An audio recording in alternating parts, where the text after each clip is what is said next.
The night was supposed to be one of the happiest of my life. My fiancé Kyle had been planning his bachelor party for weeks. I had expected it to be a night full of joy and celebration, a final, raucous send-off into married life with the man I adored. But what I saw that night at the party changed everything. As I walked into the private room, a surprise I had arranged with his best man, I felt my heart stop as I witnessed Kyle with my sister. The worst part? They weren't just together, they were kissing, and I was watching, paralyzed, from the doorway. The sound of the raucous laughter and the thumping bass from the main bar seemed to warp and fade, replaced by a deafening roar in my own ears.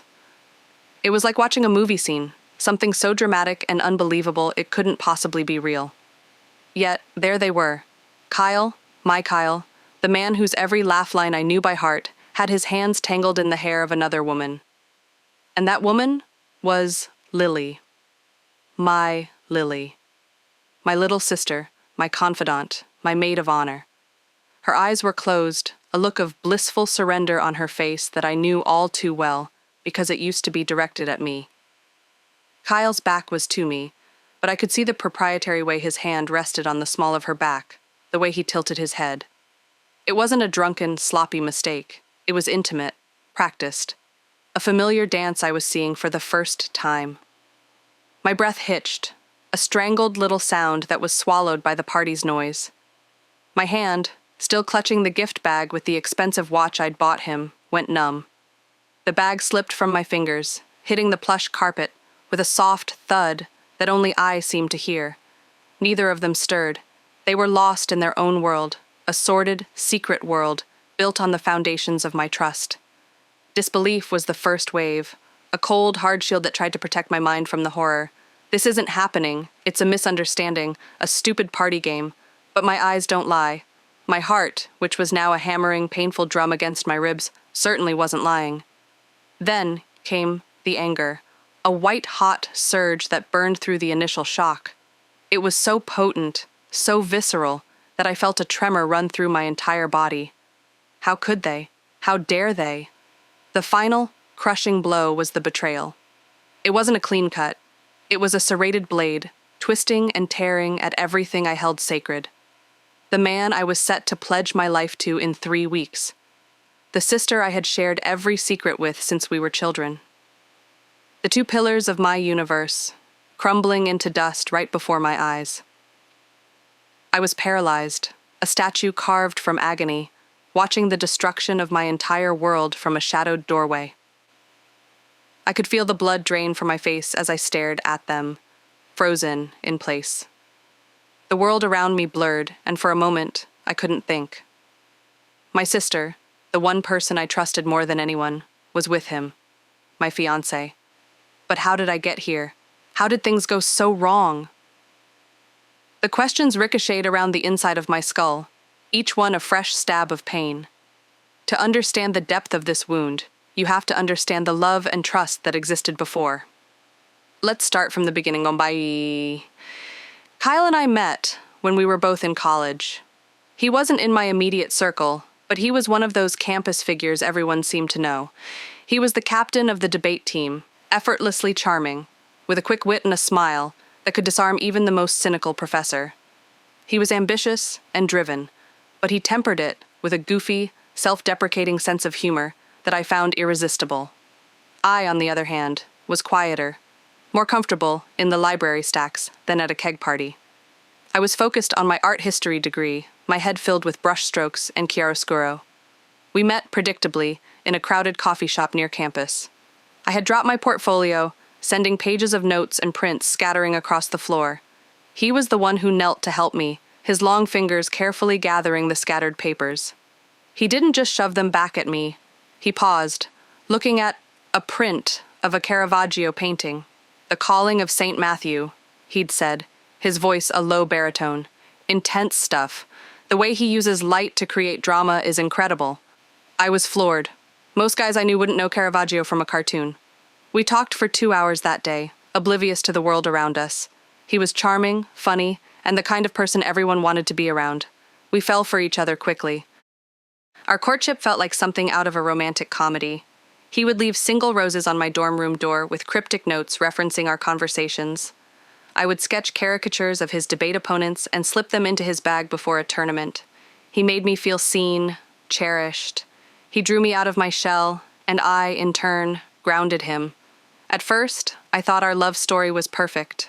We talked about our future, about our wedding, and I couldn't have imagined a life without him. He was my anchor, my biggest cheerleader. When my final art history thesis was accepted for a student publication, he threw a surprise party for me, gathering all our friends. He stood in the middle of the room, a glass raised, and told everyone how proud he was of me, his eyes shining with what I was so sure was genuine love. And through it all, there was Lily. My sister Lily has always been my best friend. Only 2 years younger, we were inseparable growing up, a united front against the world. We shared a room, clothes, secrets whispered late into the night. She was the one I called when I bombed a midterm, the one who brought me ice cream after my first real heartbreak. I was her sounding board when things got tough, her fierce protector against playground bullies and, later, unworthy boyfriends. Our bond felt unbreakable, a sacred pact. She was my other half. When I told her about Kyle, she was ecstatic. "He sounds perfect, Em," she'd squealed over the phone. When she finally met him, she was even more enthusiastic. "Okay, he's even better in person. You have to lock this down," she'd whispered to me conspiratorially. She and Kyle hit it off immediately, bonding over a shared love for trashy reality TV and a sarcastic sense of humor. I loved it. It felt like my two worlds were merging perfectly. My sister, my best friend, adored the man I loved. What more could I ask for? Lily became our unofficial third wheel, but in the best way possible. We'd have movie nights, the three of us piled on my small apartment couch. They would team up to tease me, their laughter echoing in a way that warmed my heart. Lily was there for every milestone. She helped Kyle pick out my engagement ring, a beautiful vintage piece that was exactly my style. She told me later, with tears in her eyes, how he'd spent hours describing my personality to the jeweler, wanting the ring to be a perfect reflection of me. When he proposed on the anniversary of our coffee shop meeting, she was the first person I called, my voice choked with happy tears. She was over the moon for me, or so I thought. She immediately threw herself into wedding planning, her title of maid of honor taken with the utmost seriousness. She scouted venues, tasted cakes, and sat through endless dress fittings, always with a smile and unwavering support. "Whatever you want, Em. It's your day," she'd say. I never imagined that behind my back she'd be plotting something that would tear apart my entire world. Looking back now, the signs were there, scattered like breadcrumbs I was too blind with happiness to see. The last few months before the wedding were a blur of stressful, albeit happy, preparations. It was during this time that the subtle shifts began. Kyle started working late more often. He was up for a promotion at his law firm, he said, and needed to put in the extra hours. I, wanting to be the supportive fiancé, accepted it without question. "Don't work too hard," I'd tell him, kissing him goodbye in the mornings. But the late nights were often followed by a new kind of distance. He seemed more tired, more irritable. The easy laughter that had once filled our apartment became less frequent. Then there were the late-night texts. His phone, which used to lie face up on the nightstand, was suddenly always flipped over. When it would buzz late at night, he'd snatch it up quickly, a flicker of something, annoyance, panic, in his eyes. "It's just Mark from work," he'd mumble, freaking out about the Henderson case.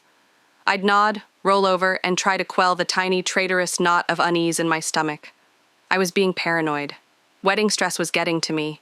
He loved me. Lily, too, had become a master of subtle deception.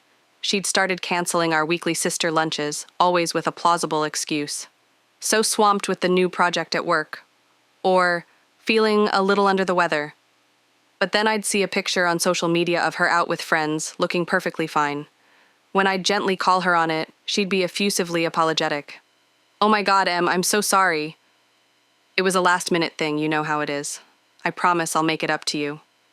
And I, her ever-trusting sister, would let it go. She started asking strange, probing questions about my relationship with Kyle. "Are you guys okay? You seem a little stressed," she'd ask, her brow furrowed with what I mistook for concern. "Is Kyle still happy?" I'd pour my heart out to her, confessing my minor worries about the wedding stress and his workload. "It's just a phase," she'd reassure me, patting my hand. "All couples go through this before the wedding. You guys are solid." She was my sounding board, my confidant, all while holding the dagger she was preparing to plunge into my back. She wasn't just my sister, she was my co-conspirator in my own delusion. The most significant red flag, the one that I now look back on with sickening clarity, happened about 2 months before the wedding. For Lily's birthday, I planned a surprise weekend getaway for the 3 of us to a rustic cabin in the mountains. I thought it would be a perfect escape from wedding stress, a chance for us to reconnect. When I told them, they both seemed thrilled. The weekend started beautifully. We hiked, we cooked together, we sat by the fire telling old stories. It felt normal. But on the second night, a strange tension crept in. I had gone out to the porch to take a phone call from our mother.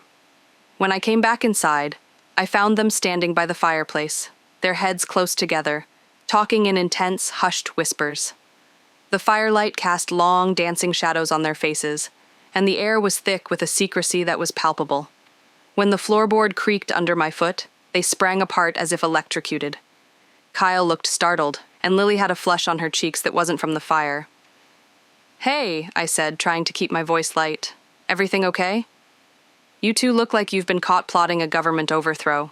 Kyle laughed a little too loudly. "Even better," he said, pulling me into a hug. We're just trying to plan a surprise for your bridal shower. You weren't supposed to hear." Lily jumped in, her voice unnaturally high. "Kyle, you ruined it."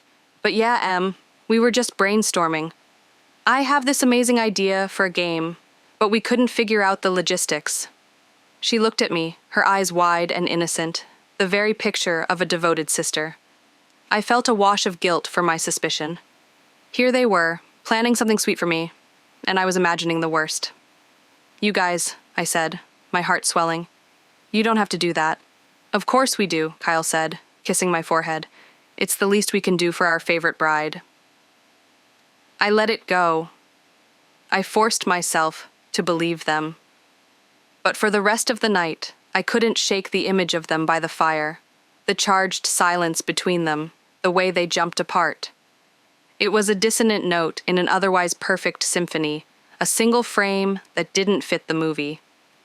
Now I realize I wasn't walking in on a surprise party plan. I was walking in on them. I was an interruption in their secret life, a life they were living right under my nose. When the night of Kyle's bachelor party arrived, I was feeling a mix of excitement and nervousness. He had rented a private room at a swanky downtown bar, the kind with leather couches and dim lighting. He had assured me it would just be a few close friends, and everything would be tame. "I promise, Em, no strippers, no craziness. Just me, my guys, and a few too many expensive whiskeys," he'd said, kissing me before he left. I believed him. His best man, Dave, had texted me earlier in the day.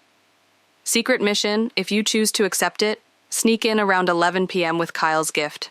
He'll be totally surprised. The bouncer at the private room will know to let you in." I loved the idea. A sweet, romantic gesture amidst the boyish revelry. I spent the evening with my own friends, my phone buzzing with periodic updates from Kyle. "Love you. Having a great time." One text read, complete with a string of heart emojis. "Can't wait to marry you," said another. Each message was a fresh layer of cement on the foundation of his lies. As the night wore on, the vibe in the room shifted. There was laughter, drinks flowing, and a sense of freedom in the air. It was supposed to be fun, yet something felt off. I didn't know that it was the beginning of the end. As 11 p.m. approached, I felt a flutter of anticipation. I drove to the bar, my heart light. I found the private entrance Dave had described. The bouncer, a large man with a surprisingly friendly smile, nodded at me. "You must be Emma. Go right on in." I pushed the heavy wooden door open just a crack, wanting to peek in and see the scene before I made my grand entrance. The room was loud, filled with the boisterous laughter of a dozen men, but my eyes immediately sought out Kyle. I spotted him in a corner, away from the main group, near a small, secluded alcove. My smile faltered.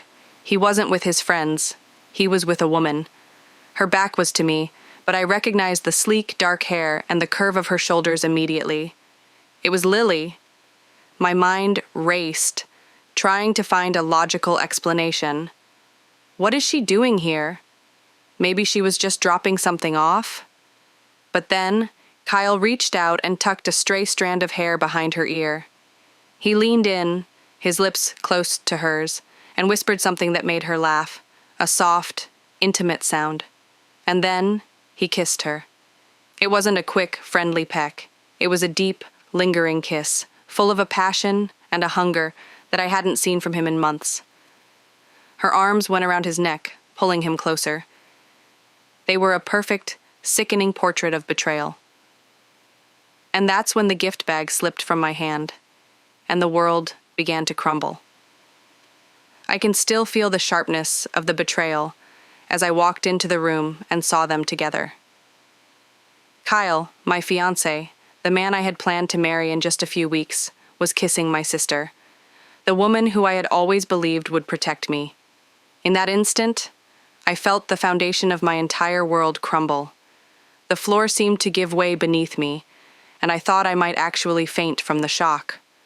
The thud of the gift bag was insignificant, but the small sound was enough to break the spell. Lily's eyes flew open. They met mine across the dimly lit room. For a split second, her expression was one of pure, unadulterated shock. Then, something else flickered across her face. Guilt. Raw, consuming guilt. She shoved Kyle away from her, a sudden, violent movement. Kyle stumbled back, confused. "What the hell, Lil?" he started to say, his voice slurred. He turned, following her horrified gaze, and finally saw me. His face went slack. The color drained from his cheeks, leaving him pale and gaunt under the bar's moody lighting. "Emma," he breathed, his voice barely a whisper. The name sounded like a foreign word on his tongue. The room, which had been a cacophony of noise, suddenly felt silent. It was as if a vacuum had sucked all the air and sound out, leaving only the three of us in a spotlight of horror. My paralysis broke, replaced by a surge of adrenaline so fierce it made me dizzy. I couldn't breathe. I stumbled backward, my hand fumbling for the door handle. I turned and ran, my heels catching awkwardly on the carpet as I fled the scene of my life's demolition. I burst out into the cold night air, the chill a brutal shock against my heated skin. I gasped for breath, my lungs burning. I found myself leaning against a cold brick wall in a deserted alleyway, shaking uncontrollably. The sounds of the city, a distant siren, the rumble of a passing bus, were muted, unreal. My own ragged breaths were the only thing I could hear. What do I do? The question was a frantic, useless mantra in my head. Should I confront them? Should I leave? Should I scream until my throat is raw? My mind was a maelstrom of confusion and pain. I replayed the image over and over, their lips locked, their bodies pressed together. It was seared onto the inside of my eyelids. But the most painful part wasn't just seeing them together. It was knowing that they had kept this from me, knowing that they had betrayed me when I was most vulnerable. The intimacy of it, the casualness. This wasn't a mistake. This was a habit. My phone started buzzing in my purse. Kyle. I ignored it. It buzzed again. Lily. The audacity of it sent a fresh wave of rage through me. I pulled the phone out, my fingers trembling, and stared at their names on the screen. The two people I loved most in the world, now just sources of unbearable pain. On impulse, I blocked both their numbers. A small, pathetic act of control in a situation where I had none. The more I thought about it, the more the pieces clicked into place with a sickening finality. This wasn't just a one-time thing. This affair had been going on for months. The way Kyle had started pulling away, his supposed late nights at work. The late-night texts that I had dismissed as nothing, his sudden irritability and distance. It wasn't wedding stress, it was guilt. And Lily, my God, Lily, her canceled lunches, her probing questions disguised as sisterly concern, her constant reassurance that Kyle and I were solid. She had been playing me all along, pretending to support me while stabbing me in the back. She sat beside me at my dress fitting, telling me I was the most beautiful bride she'd ever seen, all while she was sleeping with my fiancé. She helped me address wedding invitations, her elegant script forming the name of the man she was stealing from me. The realization was a slow, creeping poison, infecting every happy memory I had of the past few months, turning them all into lies. And Kyle? He had known all along. He had let me plan our future, spend thousands of dollars on a wedding, and pour my heart into a life with him, all while he was betraying me with the one person I trusted more than anyone. I don't know how long I stood in that alley, shivering and crying. Eventually, a cold resolve began to settle in my bones. I wasn't going to fall apart. Not completely. I wiped my tears with the back of my hand, took a shaky breath, and walked to my car. I drove home to the apartment I shared with Kyle, the place I had called home, which now felt like a stranger's house. I moved on autopilot, packing a bag with a numb efficiency, clothes, toiletries, my laptop. I didn't take any of the things he had given me. Every object seemed tainted. Before I left, I walked into our bedroom and took the framed photo from the nightstand. It was from our engagement party, the three of us, beaming. Kyle had his arm around me, and Lily was hugging us both, her smile wide and bright. I stared at it for a long moment, then I laid it face down on the bed and walked out without a backward glance. The next day was a gray, featureless haze. I had crashed at a friend's apartment, giving her a heavily edited version of events. Kyle and I had a huge fight. I need a place to stay. I couldn't bring myself to say the words out loud yet. To speak the truth would be to make it irrevocably real. My phone, which I had eventually unblocked, was a relentless barrage of texts and missed calls from both of them. Emma, please, we need to talk. I can explain. Kyle, I am so sorry, Em. Please just let me talk to you. Lily, I love you. Don't throw this away. It was a mistake. Kyle, a mistake. The word was so small, so inadequate for the magnitude of their betrayal. I ignored them all, letting the messages pile up, a digital monument to their deceit. But I knew I couldn't hide forever. I needed to face them. I needed to hear it from their own mouths. For my own sanity, I needed the final brutal truth. I texted them both separately. My apartment, 2 p.m. come together. I wanted them in the same room. I wanted to see them side by side, forced to confront the wreckage they had created together. I arrived a few minutes early, the apartment feeling cold and sterile. I had asked my friend to come with me, to be a silent presence in the other room, a moral support and a safety net. At precisely 2 p.m., the doorbell rang. I took a deep breath, straightened my shoulders, and opened the door. There they were. Kyle looked awful. His eyes were red-rimmed and bloodshot.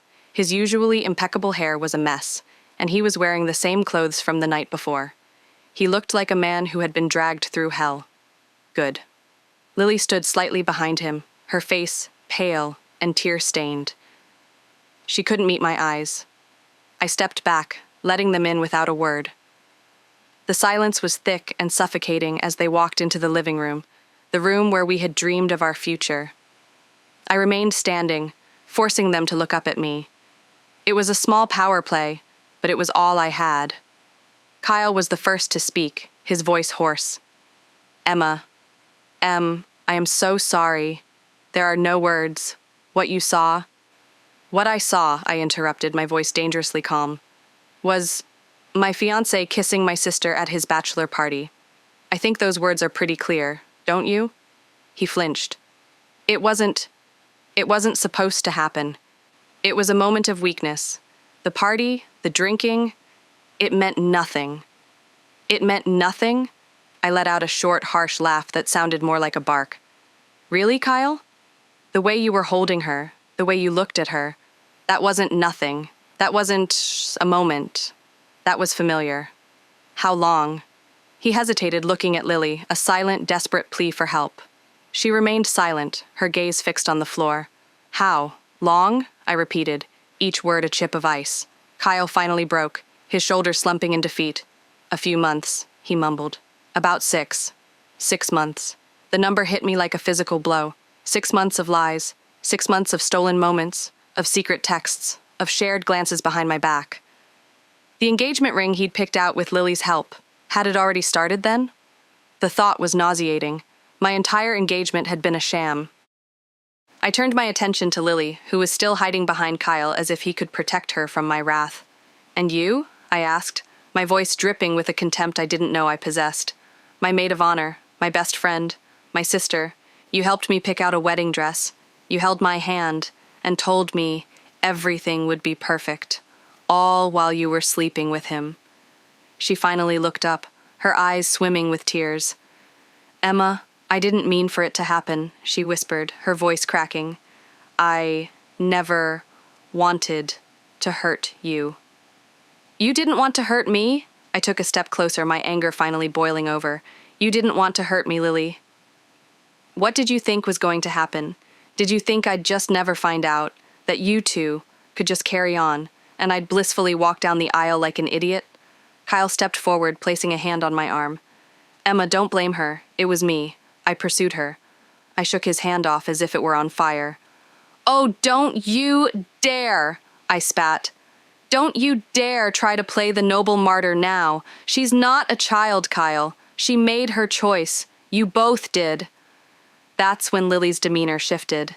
The tears dried up, replaced by a flash of defiance, of resentment. "It wasn't that simple," she said, her voice stronger now. "You had everything, Emma. You always have.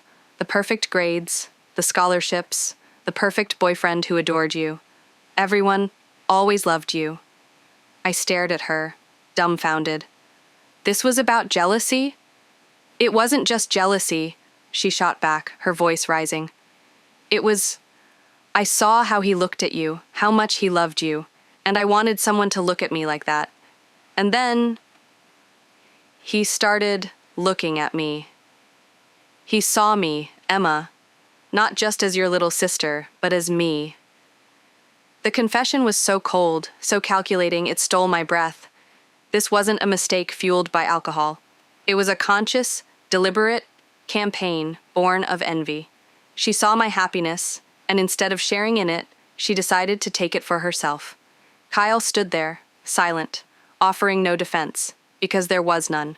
Her words had laid the ugly truth bare for all of us to see. He hadn't just cheated, he had been poached by my own sister. I looked from his pathetic, guilt-ridden face to her cold, resentful one. I saw them for what they were, two weak, selfish people who had found a kindred spirit in their capacity for betrayal. And in that moment, something inside me snapped. The grief, the anger, it all coalesced into a single, clarifying thought. I was done. "Get out," I said, my voice eerily quiet. They both stared at me. "Emma, please," Kyle began. "I said get out," I repeated, pointing toward the door. "Both of you, take your excuses and your jealousy and your pathetic love story and get out of my apartment." I watched them go, Kyle looking back at me with a final, desperate appeal in his eyes. I met his gaze with nothing but ice and slammed the door behind them. The click of the lock was the most satisfying sound I had ever heard. My friend emerged from the other room, her face full of concern, and wrapped her arms around me.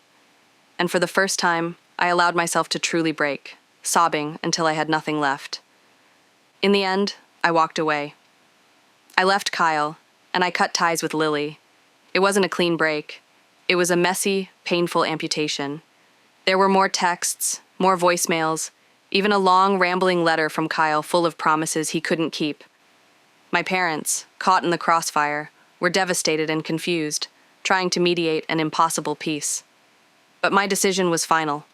I couldn't unsee what I had seen. I couldn't unknow what I now knew.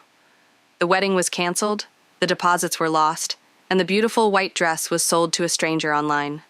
Each step was a painful but necessary erasure of a future that had been built on lies. Moving out of the apartment was the hardest part. Packing up 2 years of my life, each object a memory now tainted with deceit.